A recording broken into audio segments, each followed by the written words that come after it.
بسم اللہ الرحمن الرحیم۔ السلام علیکم۔ بخاری وائس میں خوش آمدید۔ حضرت رابعہ بصری 95 یا 98 ہجری میں عراق کے شہر بصرہ میں پیدا ہوئی۔ ولادت کی شب آپ کے والد کے یہاں نہ تو اتنا تیل تھا کہ ناف کی مالش کی جاتی اور نہ ہی اتنا کپڑا تھا کہ آپ کو لپیٹا جا سکتا، حتیٰ کہ بدحالی کا یہ حال تھا کہ چراغ جلانے کے لیے تیل تک نہ تھا۔ آپ 3 بہنوں کے بعد پیدا ہوئیں، اس لیے آپ کا نام رابعہ رکھا گیا۔ جب آپ کی والدہ نے آپ کے والد سے کہا کہ پڑوس سے تھوڑا سا تیل مانگ لاؤ تاکہ گھر میں کچھ روشنی ہو سکے، آپ کے والد نے شدید اصرار پر ہمسائے کے دروازے پر ہاتھ رکھ کر واپس آ کر کہہ دیا کہ وہ دروازہ نہیں کھولتا، کیونکہ آپ نے خود سے وعدہ کیا ہوا تھا کہ خدا کے علاوہ کسی سے نہیں مانگیں گے۔ اسی پریشانی کے عالم میں آپ کو نیند آ گئی اور خواب میں حضور صلی اللہ علیہ وسلم کی زیارت ہوئی۔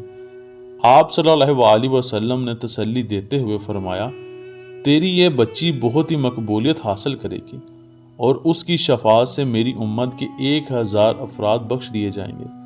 اس کے بعد آپ صلی اللہ علیہ وسلم نے فرمایا، والی بصرہ کے پاس کاغذ پر ایک تحریر لکھ کر لے جاؤ کہ تو ہر روز مجھ پر 100 مرتبہ درود بھیجتا اور شب جمعہ 400 مرتبہ درود بھیجتا ہے، لیکن آج شب جمعہ کو تو درود پڑھنا بھول گیا، لہٰذا بطور کفارہ حامل حضا کو 400 دینار دے دے۔ آپ کے والد صاحب جب صبح کو بیدار ہوئے تو بہت روئے اور خط تحریر کر کے دربان کے ذریعے والی بصرہ کے پاس بھیج دیا۔ اس نے مکتوب پڑھتے ہی حکم دیا کہ حضور صلی اللہ علیہ وسلم کی یاد آوری کے شکرانے میں تو 10,000 درم فقراء میں تقسیم کر دو اور 400 دینار اس شخص کو دے دو۔ اس کے بعد والی بصرہ تنظیماً خود آپ سے ملاقات کرنے پہنچا اور عرض کیا کہ جب بھی آپ کو کسی چیز کی ضرورت ہوا کرے مجھے مطلع فرما دیا کرے۔ چنانچہ انہوں نے 400 دینار لے کر ضرورت کا تمام سامان خرید لیا۔ حضرت رابعہ بصری نے جب ہوش سنبھالا تو والد کا سہارا سر سے اٹھ گیا اور قحط سالی کی وجہ سے آپ کی تینوں بہنیں بھی آپ سے جدا ہو کر نہ جانے کہاں مقیم ہو گئیں۔ آپ بھی ایک طرف کو چل دیں اور ایک ظالم نے پکڑ کر زبردستی آپ کو کنیز بنا لیا اور کچھ ہی دنوں میں بہت ہی قلیل رقم میں فروخت کر دیا۔ آپ کا یہ معمول تھا کہ دن میں روزہ رکھتی اور رات بھر عبادت میں صرف کر دیتی۔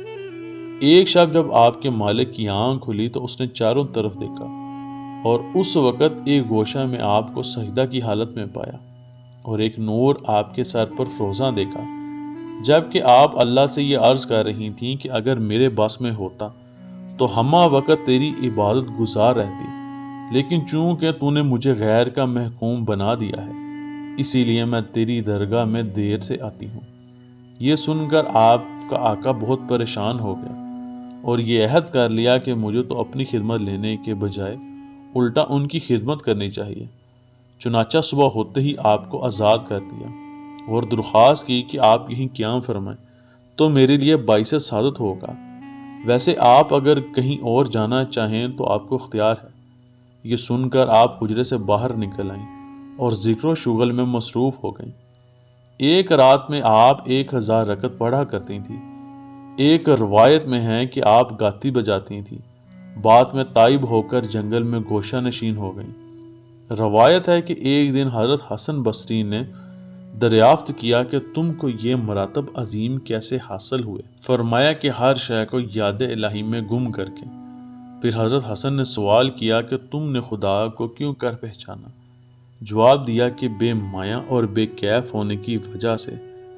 حضرت حسن بصری نے آپ سے فرمائش کی کہ مجھے ان کی بابت سمجھاؤ جو تمہیں اللہ سے بلا واسطہ حاصل ہوئے۔ فرمایا کہ میں نے تھوڑا سا سود کاٹ کر تکمیل ضروریات کے لیے 2 درہم میں فروخت کر دیا اور دونوں ہاتھوں میں ایک ایک درہم لے کر اس خیال میں غرق ہو گئی کہ اگر میں نے دونوں کو ایک ہاتھ میں لیا تو یہ جوڑا بن جائے گا اور یہ بات وحدانیت کے خلاف اور میری گمراہی کا باعث ہو سکتی ہے۔ بس اس کے بعد میری تمام راہیں کھلتی گئیں۔ آپ کی وفات 185 ہجری میں بصرہ میں ہی ہوئی، جہاں آپ کا مقبرہ شہر سے باہر دیکھا جا سکتا ہے۔ اللہ مجھے اور آپ کو آسانیاں دے اور آسانیاں تقسیم کرنے کی توفیق عطا فرمائے، آمین۔